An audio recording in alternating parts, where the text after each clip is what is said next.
மையல் தீர பேசாதோ முன்னாலே தூக்கம் போயாச்சு உள்ளார ஏதேதோ ஆயாச்சு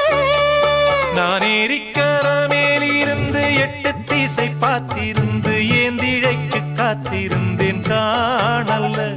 மணி 7 8 ஆன பின்னும் ஊரடங்கி போன பின்னும் சோறு தண்ணி வேணும்னு தோணல்ல என் தெம்மாங்கு பாட்டை கேட்டு தெங்காத்து ஓடி வந்து தூதாக போக வேணும் அக்கறையில நாம் உண்டான ஆசைகளை உள்ளார பூட்டி வச்சு திண்டாடி நிக்கிறேனே இக்கரையில நான் ஏரிக்கர மேலிருந்து 8 திசை பார்த்திருந்து ஏந்திழைக்கு காத்திருந்தேன் காணல்ல